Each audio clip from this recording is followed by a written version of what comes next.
Bem, pessoal, bom dia. Hoje nós vamos tratar das chamadas doutrinas sociais do século XIX, aquelas que surgiram ali em virtude, em decorrência da Revolução Industrial, da própria Revolução Francesa mais tarde. E, bem, a ressaltar sobre esse tópico é que o liberalismo ele foi a causa principal da Revolução Industrial e houve, de certo modo, uma promessa de melhoria do padrão de vida dos trabalhadores, coisa que não ocorreu nas mesmas proporções da promessa. E aí alguns teóricos vão começar a questionar o modelo capitalista que começara a florescer a partir da Revolução Industrial. E aí esses grupos de estudiosos nós vamos enumerá-los assim.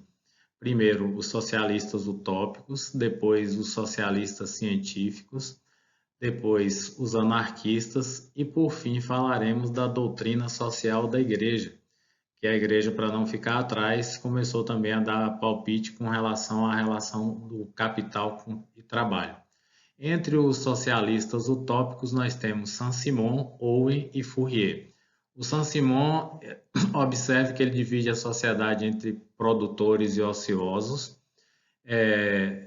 pregava que entre operário e industrial a relação deveria ser amistosa, defendia o privilégio e o lucro dos industriais, mas preconizava, né, pregava que esses industriais deveriam fazer algumas concessões para que os impactos da desigualdade social fossem mitigados, fossem reduzidos. O Owen foi um industrial que ele acabou falido, acabou na miséria porque ele implantou nas suas próprias empresas aquilo que ele pregava em teoria. Então ele tinha uma empresa de tecelagem, aplicou parte do lucro que ele recebia em melhorias para os trabalhadores e não reinvestia numa proporção para crescer os negócios. Então ele foi objeto de muitas críticas que todo mundo apontava assim, olha, o que ele prega não dá certo porque ele mesmo acabou na falência. E aí ele observa que ele reduz jornada de trabalho do operariado, defende melhoria das condições de moradia e educação. É um capitalista meio que conciliatório. Só que ele não avança com relação ao conflito capital-trabalho que nós veremos lá nos socialistas científicos. O Fourier também era um crítico da sociedade burguesa, defendia uma sociedade sustentada por cooperativas, né, no máximo de 5.000 pessoas, e aí ele prega também um capitalismo de cunho conciliatório, né, mas já tem um avanço, porque prega a igualdade entre homens e mulheres, mas todos esses três socialistas utópicos, eles não fazem uma crítica mais contundente da relação capital-trabalho, como nós veremos aqui entre os socialistas científicos.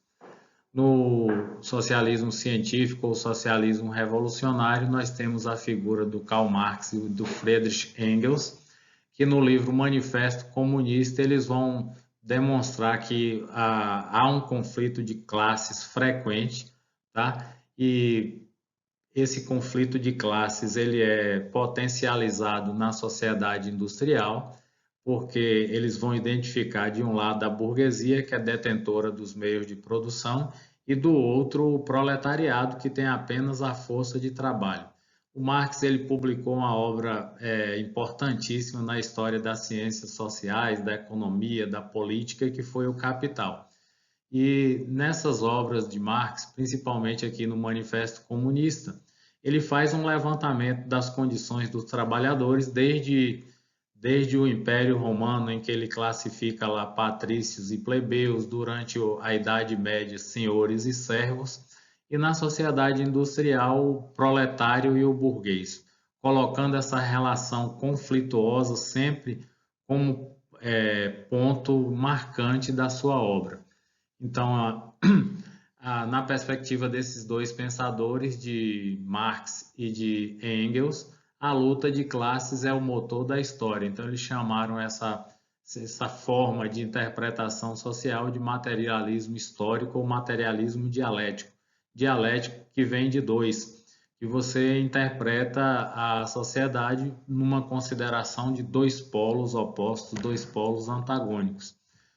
Um outro critério importante na filosofia marxista, na teoria marxista, é o critério da mais-valia. Então, a mais-valia, de forma simplificada, é a parte do lucro que é apropriada pelos patrões, pelos burgueses, e que não é transmitida para o trabalhador. Então, a mais-valia nós podemos dividi-la em duas, que é a mais-valia relativa e a mais-valia absoluta, sendo que a mais-valia absoluta é o aumento puro e simples das horas de trabalho que o trabalhador vai dar numa empresa, numa fábrica, em qualquer lugar que ele trabalhe. Então, aumenta a jornada de trabalho sem o consequente aumento do salário.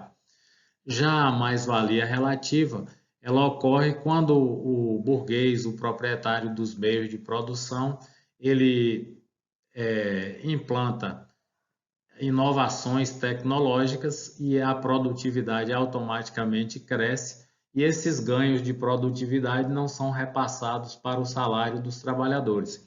Então você tem aí uma forma dupla, né, no caso da mais-valia absoluta e da relativa, de exploração da mão de obra do trabalhador. Tá? Então o Marx e o Engels, nesse livro também, é bem interessante que ele fala trabalhadores do mundo univos, né? Pregando a união da classe trabalhadora, para que, se todos os trabalhadores se unissem, mais fácil seria promover mudanças no mundo do trabalho.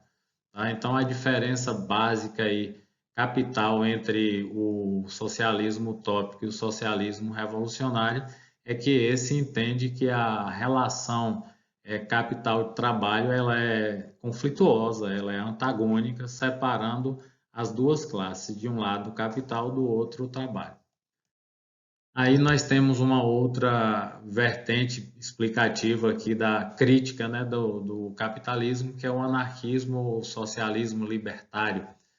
Então ele pensa em autogestão democrática da política, prega a extinção total do Estado. Não é como o socialismo lá em Marx, que ele prega o socialismo como fase para se atingir o comunismo. Aqui os anarquistas eles pregam a finalização total do Estado. O poder seria exercido de forma cogestionária, ou seja, todo mundo gestando, gerindo a coisa, vamos chamar assim, a coisa pública, e a não existência do Estado. Tem dois teóricos do anarquismo mais marcantes, é o Proudhon, que é francês, Pierre-Joseph Proudhon, e o outro é o Mikhail Bakunin, que é russo. O Proudhon ele é mais conciliatório, ele admite pequenas propriedades, admite empréstimos de um pré-estado para que as pessoas consigam arrumar a sua vida. Já o Bakunin não, ele prega a implantação do anarquismo pela via revolucionária, pela via violenta, tá?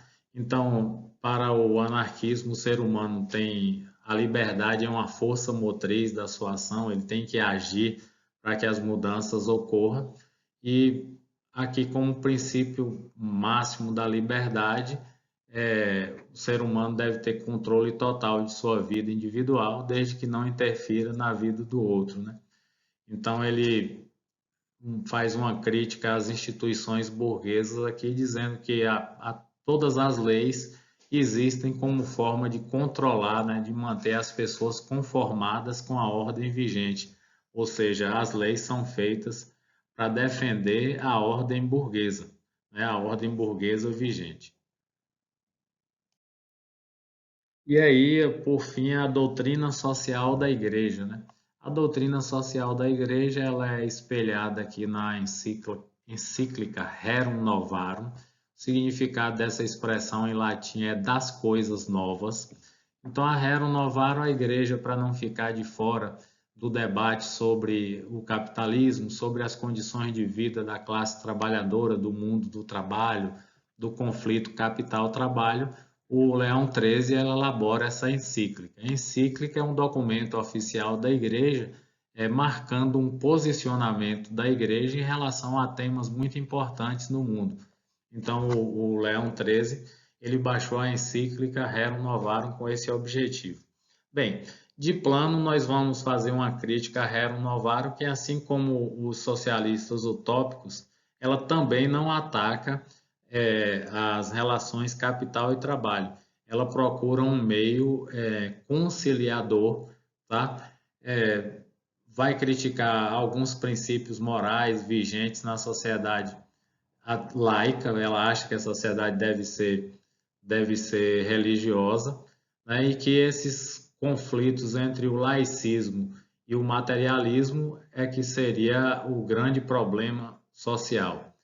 Então, ele defende aí que os empresários sejam mais dóceis, mais gentis com a classe trabalhadora, pregando que os empresários devem distribuir a riqueza, faz uma crítica da como o Estado se comporta em relação à economia, que o Estado deve intervir para proteger os mais pobres e visa aqui a caridade do patronato aos trabalhadores. Então, como eu falei, é uma visão cosmética da igreja, porque o empresariado ele jamais fará uma concessão sem que haja uma luta por trás disso aí.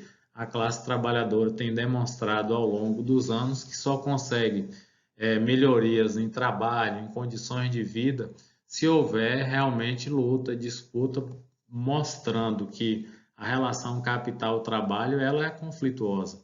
Então, enquanto a burguesia, os detentores dos meios de produção, eles procuram ampliar cada vez a lucratividade do seu negócio, o trabalhador ele procura também melhorias. Então, há uma relação conflituosa, que em alguns casos pode ser uma relação mitigada, pode ser uma relação suavizada, mas na maioria dos casos é uma relação bastante conflituosa, porque ela acaba demonstrando que a classe trabalhadora e a classe burguesa, que é detentora dos meios de produção, tem posicionamentos completamente divergentes em relação à interpretação desse conflito capital-trabalho, tá? Então, pessoal, essa aula a gente faz uma demonstração aqui das correntes filosóficas, políticas, sociológicas que fazem críticas ao capitalismo. Não trazemos aqui o liberalismo de Adam Smith, nós já estudamos ali no primeiro ano, quando estudamos o iluminismo, é quem dá base para a formação ideológica do crescimento do capitalismo. Por quê? No iluminismo, nós vimos que era um movimento burguês, de inspiração burguesa, e que deu as bases, né, ideológicas para a ascensão da classe burguesa e também para as revoluções chamadas de liberais burguesas, seja ela a Revolução Gloriosa na Inglaterra, depois nós tivemos a Revolução Industrial também na Inglaterra e a Revolução Francesa. Todas elas tiveram uma inspiração, tiveram uma motivação ideológica no iluminismo. Claro que entre os iluministas houve alguns pensadores que divergiram dessa corrente mais ampla, como, por exemplo, o Jean-Jacques Rousseau, que foi até um dos inspiradores do Marx, que ele tinha uma ideia mais ampla com relação à participação democrática, à participação do indivíduo no Estado, à inalienabilidade da participação política, que o cidadão não devia nunca vender seu voto, a sua consciência. Então, por isso que a gente não aborda isso aqui, eu faço uma abordagem ao final da aula. Então, o iluminismo ele deu as bases ideológicas para o surgimento das revoluções liberais burguesas, e nesse tópico aqui nós fazemos a crítica a que foi levado esse desenvolvimento das relações capital-trabalho após a Revolução Industrial. tá certo? Tenham bons estudos, resolvam as atividades que estão postadas lá no Google Classroom e qualquer dúvida me procurem no WhatsApp, as dúvidas mais rápidas, mais prementes. As dúvidas mais complexas deverão ser tiradas também pelo ambiente do Google Classroom. Tenham um bom dia.